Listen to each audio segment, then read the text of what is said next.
Dude, we are going to energise the country. Stop Brexit. No more Mr. Nice Guy. Seamus, I'm not sure this is a great idea, is it? Order! Hello and welcome to the Debated Podcast. I'm your host Will, and I'm delighted to be joined by another returning guest. It's Keiran Pedley, who is a pollster for Ipsos MORI and the co-host of the Polling Matters podcast. Welcome to the podcast, Keiran. Good to be back. So first of all, I'd like to ask, we've recently had the first general election debate between Boris Johnson and Jeremy Corbyn, and there seems to be a feeling that general election debates in the past matter in how they influence the polling and influence people's voting intentions. Has that happened this time with this first debate? Well, I think trying to ascertain how much these debates matter is tricky. I think part of the reason is because they matter in the sense that millions and millions of voters will watch them, and therefore if there is a particularly good or particularly bad moment for the candidates taking part in that debate, it's obviously going to cut through and be significant. But more often than not, we don't find huge shifts in voting intention numbers as a consequence. The one that jumps to mind where we did see that was the kind of I agree with Nick and sort of clegmania in inverted commas back in 2010. But of course, the Lib Dems then went on to, they may have even led in some polls. I can't remember exactly, but they ended up losing seats, I believe. So people can fact check me on that, but they certainly didn't. There wasn't that clegmania didn't manifest itself in the end result. So I think that debates are important because of the eyes that are on them, but invariably they don't have a huge impact. And I think the debate this past week is probably a good example of that. The significance of them, as much as anything as I can see, will be that the two different parties that took part in that one, so Labour and the Conservatives, will be using the content from them to clip and put on social media and to use as campaign material. It wasn't obvious to me, and I was someone following it quite closely, live tweeting the social media sentiment analysis. It wasn't immediately obvious to me that there was any knockout blow one way or another. Now, what was another interesting in the way that there was the social media reaction is that you had obviously some of the polling that came out as to how people felt after having seen the debate, but there was also a bit of a kerfuffle over people suggesting that, actually Jeremy Corbyn did better because there was a couple of Twitter polls in which a few thousand people voted, which showed him doing better. Why do you think there's this sense sometimes that something that's just done on Twitter is equivalent to a poll done by a professional polling company? Do you think that's just people playing into their own ideas, their own perceptions of parties, or what? I mean, I think there's a degree of confirmation bias. So if you are a supporter of Labour or the Conservatives and you see a poll or data of any kind that sort of supports your view, your worldview, then you're likely to share it and think that it's good and that sort of thing. I think to be charitable to people that share those Twitter polls, I suppose if you're not a pollster or not someone that pays particular attention to the science behind it, it's easy to get seduced by the idea that sample size equals accuracy. So some of these Twitter polls do have large numbers of people responding to them. But as most people listening to this probably already know, but I'm sort of duty bound to say, it's not quite, it's not a question of size matters in this case. Ultimately, you have to have a representative sample. And if you go back to the old days in the US when polling sort of first came about, I forget which presidential election it was. I think it was one of the Roosevelt ones where Reader's Digest had a poll out that showed that Roosevelt was going to lose. I think it was either Roosevelt or Truman. I can't remember which. And one of the candidates was going to lose, but and it was a huge sample, but it wasn't representative. It was representative of Reader's Digest readers who were a certain type of pen.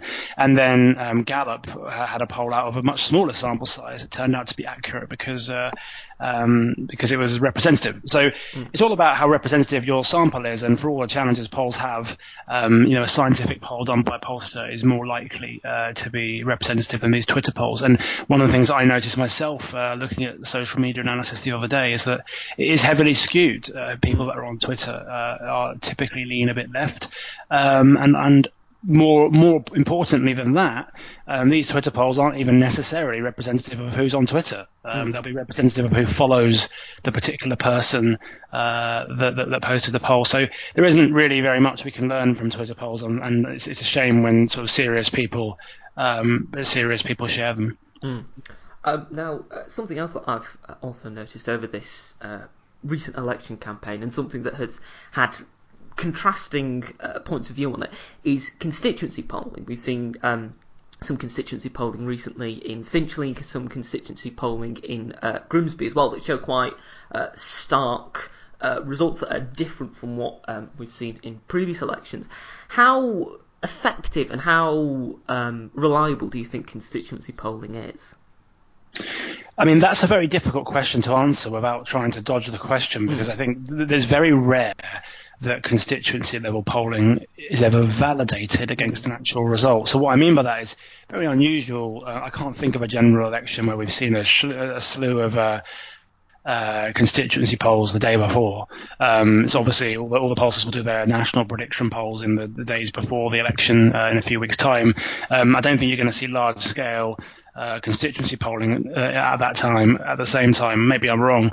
So any constituency polling that you see right now is a representation of the picture, or the best available picture that we have in those seats right now. Doesn't necessarily mean it will be sort of who wins. And similarly, I mean, I think you do sometimes get constituency polls in and around by-elections, but again, they're not often right up against the day itself. So I think when you're looking at constituency polls, I wouldn't want to say dismiss them, but I think you've got to just be careful about over-interpreting them. The way I look at them, I see them and think, okay, that's interesting, gives you a bit of a flavour about what's happening in individual seats.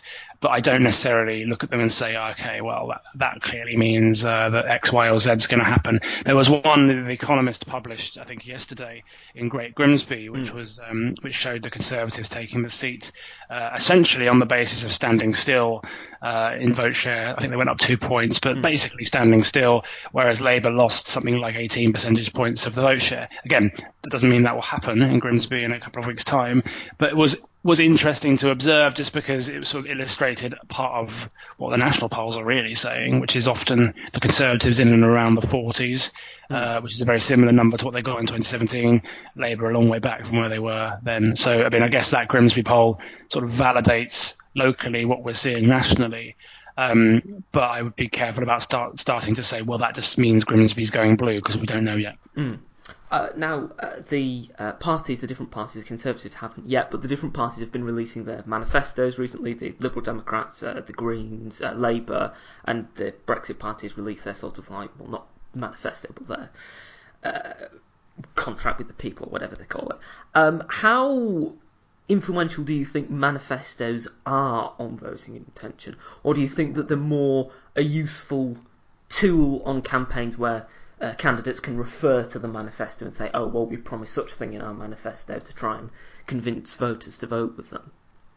Well, we haven't got explicit polling out on the specific policies of the manifestos yet. I mean, we may do in the near future. But I think there was a question in our most recent Ipsos MORI political monitor this week, where we asked people to essentially, if you had 10 points and you had to allocate those points between the leader, the policies, or the sort of your commitment to that party. So the question was, if you had a total of 10 points to allocate according to how important each of these were to you, how many points would you allocate to the leaders of the party you intend to vote for, how many to its policies, and how many to the party as a whole? Okay. Overall, for the mean score for policies was 4.6, the mean score for leaders was 2.7, and the mean score for parties was 2.7 as well. So I guess what in a roundabout way, what I'm saying is that if you ask people, they will say more often than on other things that the policies are what decides who they will vote for. And so in that regard, the manifestos are important because they set out the policies. I mean, I think again, you have to be careful about drawing a sort of linear line between manifestos and the election result. Although in 2017, I think it's fair to say that the moment that things seemed to shift was after the various manifestos. But that was a very 2017 specific situation. We don't often see the polls radically change after manifestos generally. So look, manifestos are about setting your stall out, putting your policies out there, and voters will at least tell pollsters that those policies are particularly important. So I do think the manifestos are a significant moment in the campaign. Whether or not they change anything in this particular campaign, we don't know yet. We just have to wait and see. Now, one of the things that has been promoted by the Labour Party is suggesting that non-voters will once again, or swing voters will once again, ensure that the party is much closer to the Conservatives than it is at the moment. Do you think that, based on the recent polling, that is particularly likely, that there will be something that could shift it, or do you think that we're still in the territory at the moment of a Conservative majority? Well, as I always say when I'm talking about this, so I mean, our numbers, our most recent numbers this week have the Conservatives on 44, which is up a couple, Labour on 28, which is also was up a few on the last time, and Lib Dems down to 16, Brexit Party on 3. So to give people some context, so a 16-point Conservative lead. So a long way back for Labour. But as you rightly say, Labour supporters will point to 2017 and they'll say, okay, we've come back once, we can come back again. And I don't have any particular rebuttal that can say why that definitely won't happen. I think there are reasons to think that it is unlikely. Simply, partly just from an analogy that lightning rarely strikes twice, but partly because the Conservative vote share, and we should often look at vote share rather than the lead, in the 40s feels like something that they will achieve on the base or in and around that where they were in 2017, on the basis that the Brexit Party doesn't look like it's going to be a significant factor. And there does seem to, in this election, so there seems to be a sort of inverse relationship almost between the Brexit Party vote and the Conservative vote. And the absence of a strong Brexit Party showing, as it appears, means that the Conservatives ought to be able to get back to where they were in 2017 in terms of vote share. If not easily, I mean, it's certainly very clear to see how that can be achieved. They just have to stand still from where they are now. So if we're talking about Labour coming back, I mean, part of it is talking about the Conservative vote share. They seem in a reasonable position. I mean, for Labour to come back to where it was last time, around the 40% mark, I mean, it's going to have to eat into that Lib Dem vote share.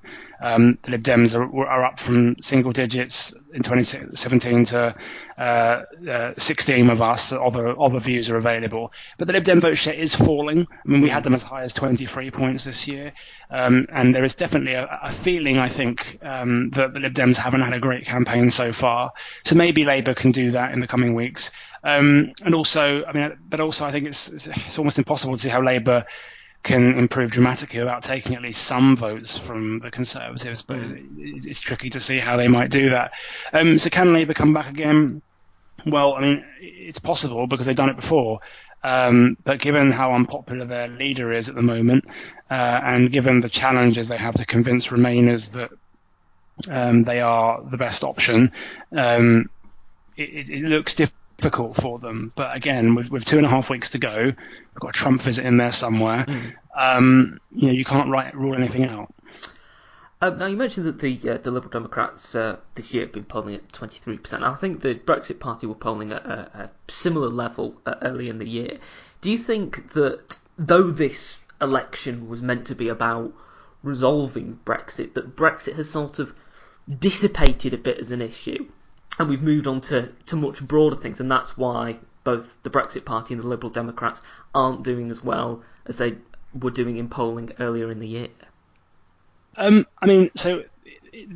question of which issues will decide this election and what sort of election it is a complicated one, because we have polling out on the phone where we ask people what are the biggest issues facing, so looking ahead to the general election, which of any of these issues do you think will be very important in helping you decide how to vote.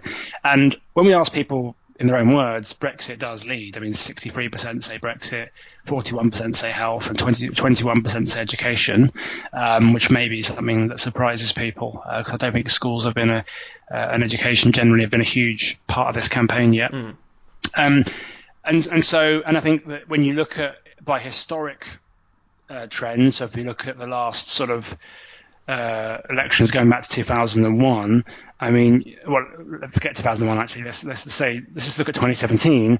In 2017, 42% said Brexit or Europe, and now it's 63%. So I think there is some evidence actually that Europe is a particularly important part of his campaign, and I think that the Tories clearly seem to think that too, because when you looked at the debate this week, Boris Johnson was almost agonising in his ability to bring everything back to his Brexit deal, and I think he said he was going to buy it for Christmas for Jeremy Corbyn, and he kept wanting to bring up the fact that Corbyn, in his own, in Johnson's terms, didn't have a policy on Brexit or whatever words he used. So there's certainly some evidence for that. At the same time, if 63% are choosing Brexit, that means there's obviously a good chunk of people that are choosing other things, although it was a multi-choice question, I should say. And also, an online poll we've released this week where we put a list of things in front of people rather than got it in their own words. So put a list of choices for people to choose in front of them actually had the NHS slightly ahead of Brexit. So it does depend a little bit on how you ask the question. It does depend a little bit on how you prompt people and whether you and the survey environment.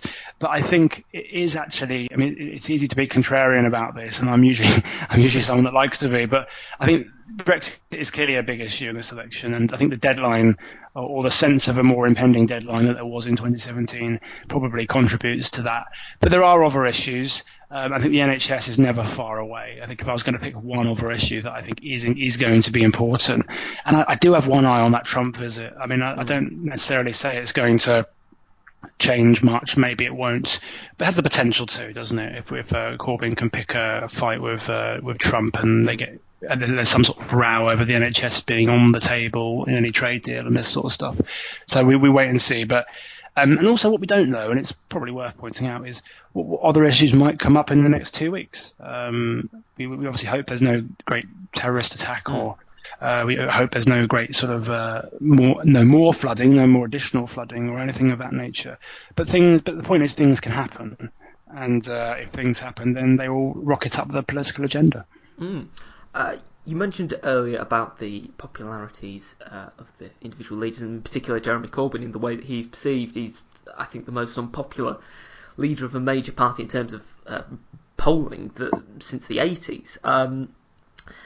Do you think that the fact that we think so much in terms of sort of like the leaders of the parties, in the same way that in America they have presidential elections and they think about the different nominees for president, do you think that this perhaps influences the way that we think about voting and the way that we will say that we're going to vote? So, for example, people look at Jeremy Corbyn or they look at Boris Johnson and they see things that perhaps they don't like, and instead of thinking about the wider party, they think of them as individuals. How much do you think the leaders really do influence the way people vote? Well, I mean, I think so. If the question is how important are the party leaders in elections, I mean, they're very important. I think, although going back to those numbers I mentioned earlier, if you ask people, then remember that 10 points they had to allocate between the different facts. People do say policies are more likely to say policies influence them than party leaders. But I think the challenge with some of that, to slightly caveat some of those numbers from earlier in a way, is that it's sometimes quite hard to disentangle these things. So, I mean, your perceptions of a leader and a party and its policies are in many ways intertwined. It can't be a good thing that Jeremy Corbyn's personal poll ratings, at least a month or so ago, are the worst we've ever seen for a leader of the opposition in our political monitor's history. And that goes back actually to 1977. So we first started capturing that when Margaret Thatcher was an opposition leader. So that can't be a good thing. And unless we see that significantly increase, so his personal ratings significantly improve, then Labour's I mean, I'm reluctant to make hard and fast predictions, but Labour's extremely unlikely to do anything other than lose quite badly, and the Conservatives will probably get a majority. But it isn't the be all and end all. But I mean, you don't have to look far in our most recent numbers this week to see numbers that are bad for Jeremy Corbyn. I mean, 65% disagree he's ready to be the Prime Minister. But his supporters will point out that in May 2017, when we asked that question, 60% disagreed that he was ready to be Prime Minister too. But then he went on to deny Theresa May her majority. So look, I think that the ratings of the different party leaders are important. You'd certainly rather be the Conservatives than Labour, given the current ratings, but it's not the only thing that matters. And you had some polling out recently regarding whether it was very important to you personally who wins the next general election, and in May 2001 it was like 27%. November this year it's 64%.